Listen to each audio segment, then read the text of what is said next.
Welcome back to the next video. In today's video I will show you how to create an Android plugin for an Android API called BlockStore for Godot game engine. Now if you don't know what is BlockStore, so I will just read you the documentation. So in short, BlockStore will be useful for saving the user's credential, like sign in credentials, and it is used to store small amount of data. Don't store large amount of data. So if you have a token, you can store that inside a BlockStore, and that BlockStore will be synced up with Google Play services. So it will be stored in a secured manner. You can save it in encrypted or decrypted format, and and even if the user uninstalls the app, if he reinstalls your app, you still be able to get that token even on reinstalls. Okay, so if the user has completely deleted the app, you still be able to maintain that. If the user changes his device, then also we will be able to fetch that BlockStore, but as long as the user has enabled backup services on his Android device. I will show you what backup is, but let's see the documentation first. So many users still manage their own credential when setting up a new Android device. This manual process can become challenging and often result in a poor user experience. The BlockStore API, a library powered by Google Play services, looks to solve this by providing a way for apps to save user credential without the complexity or security risk associated with saving user password. BlockStore API allows your app to store data that it can later retrieve to re-authenticate users on a new device. So here you can see re-authenticate users on a new device. This helps to provide a seamless experience for user, as they don't need a sign-in screen when launching your app for the first time on new device.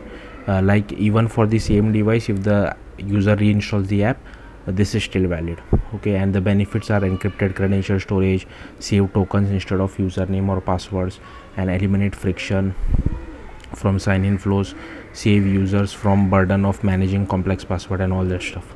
Okay, so first I will show you, if you are testing it on your real Android device, what you will have to do is I will show you the backup step first.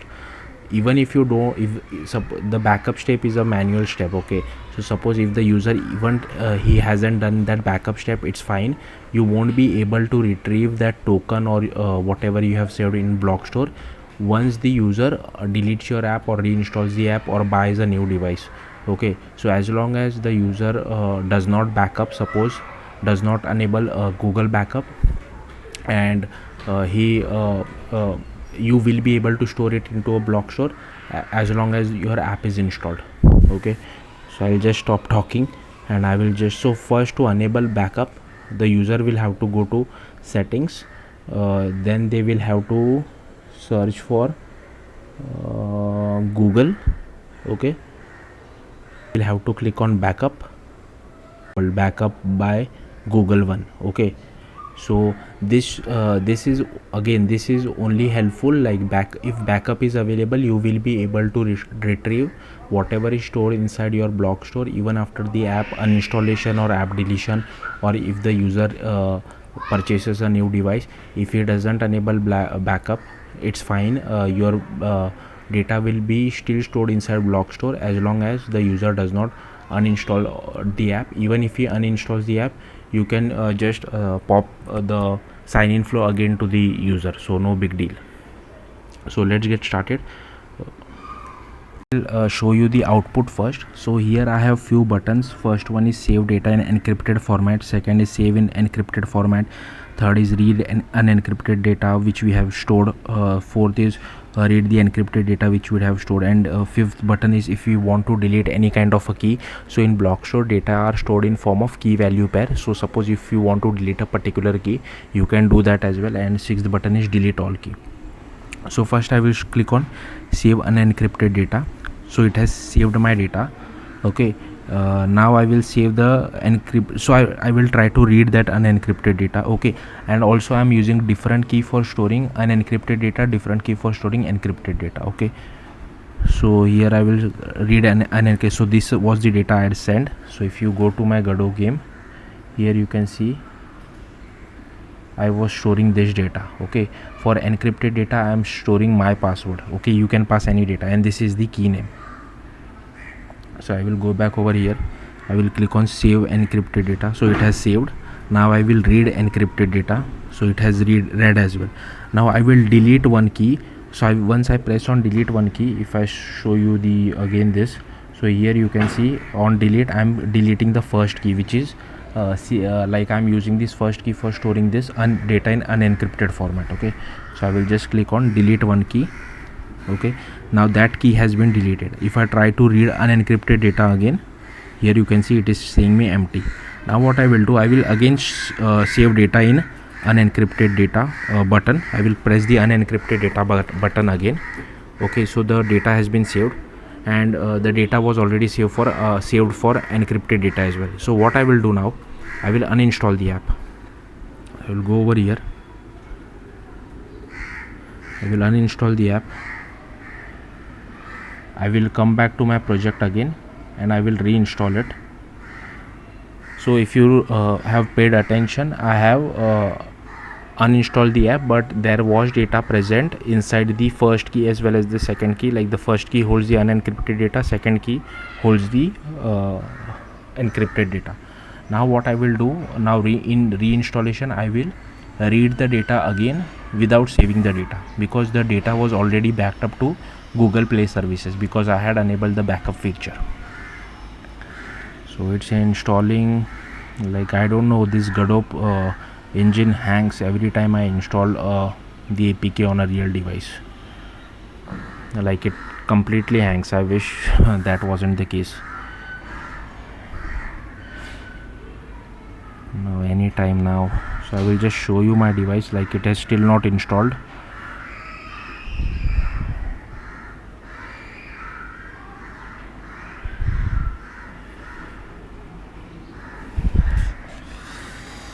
Yeah, it does take a little while, little frustrating as well.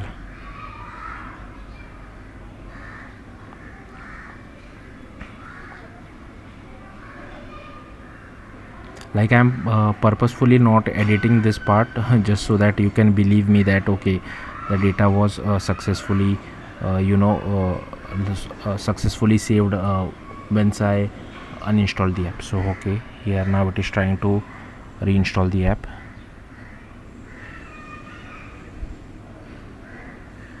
So here, okay, now what I will do is I will just click on read unencrypted data.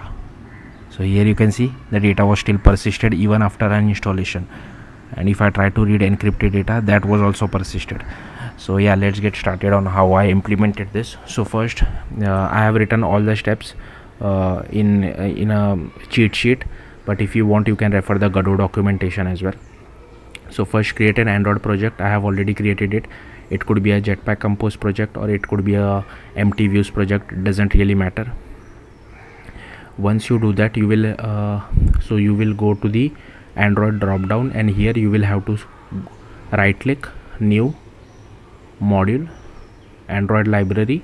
Here you can give any name. So I have given it as my library, and package name you can give any package name, whatever makes sense to you. Click on finish. I have already created it, so won't create it again. Next, so here you will see something like this, whatever your library name is. Next you will have to find the build.gradle.kts of your library. Here first you will have to add this implementation.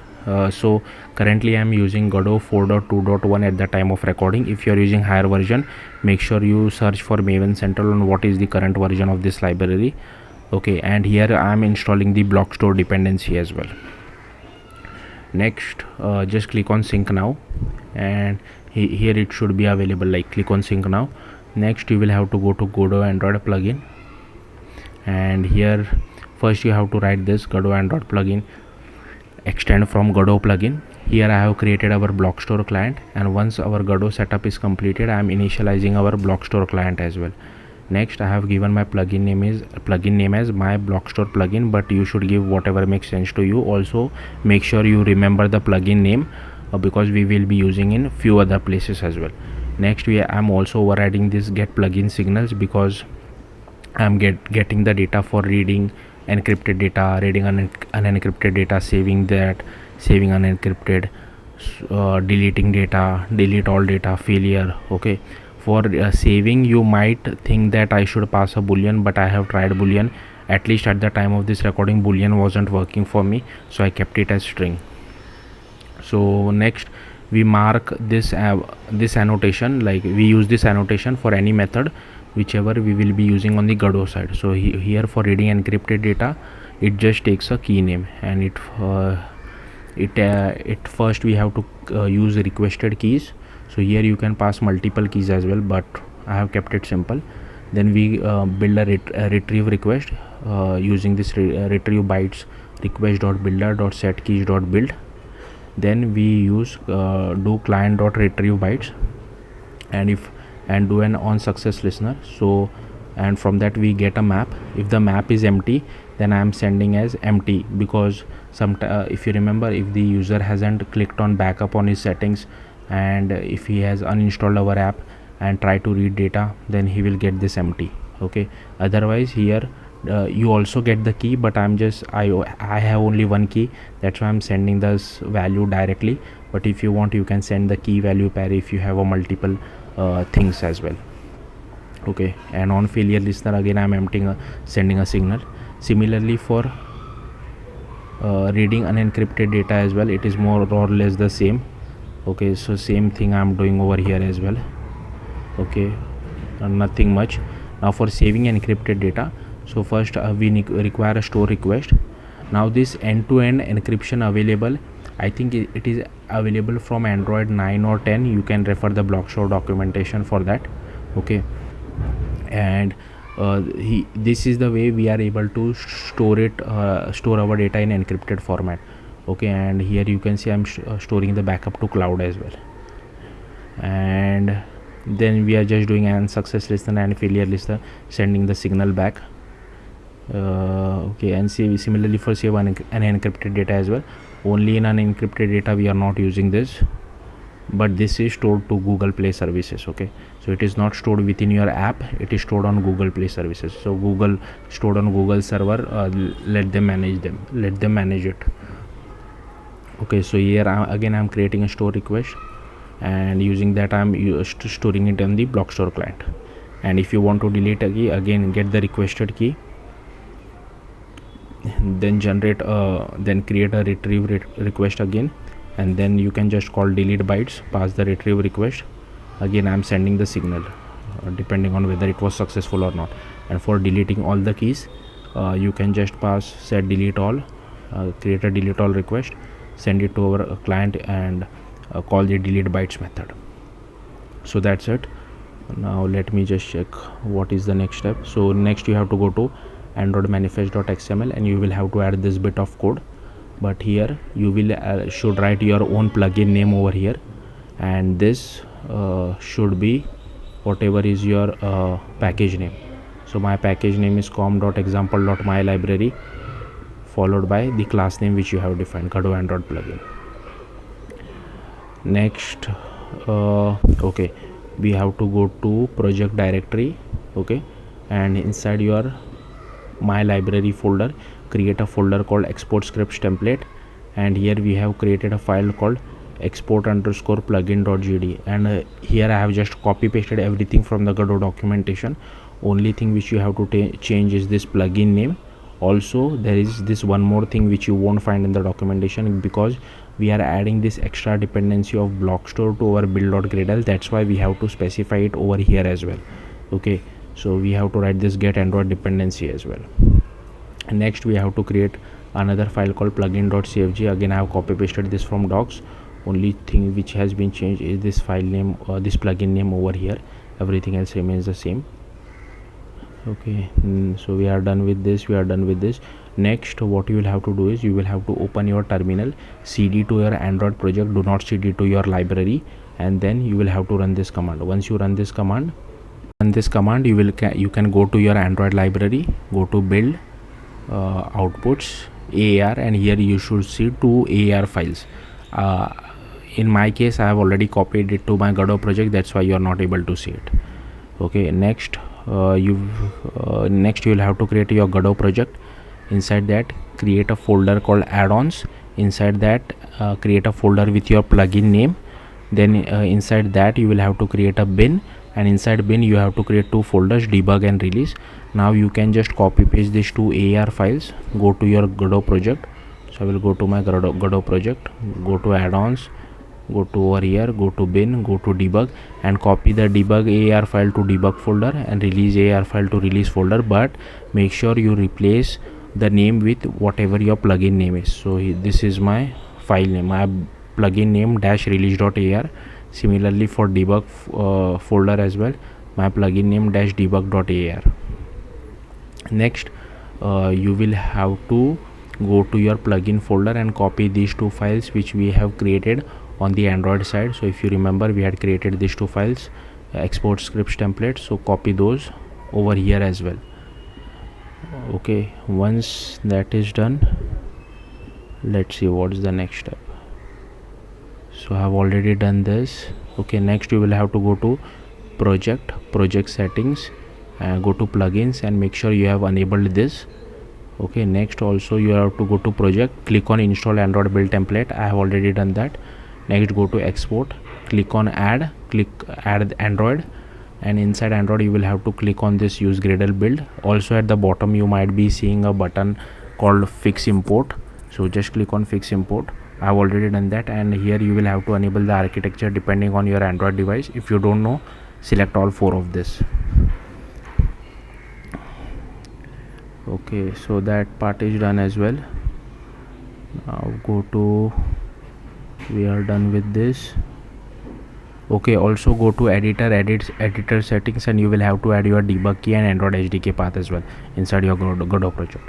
Now I will just come over here, and here inside here you can see I have just added a VBox container, and I have taken few buttons for saving, encrypted and unencrypted, for reading, for deleting, and one label. And if you see my code, I have just taken a reference to my label, and this should be again your plugin name. And on ready we are initializing our plugin, as well as we are connecting our signals as well. So this should be the same what you have defined it on the Android side.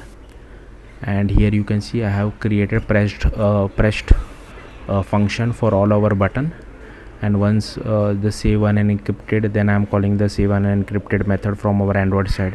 Similarly over here as well, call that particular method, encrypted method, for reading unencrypted, read encrypted, delete for deleting that key, for deleting all data. And here I have created methods for all our signals as well, and in that I am just updating our label. So yeah, that's it. Thank you for watching. Bye.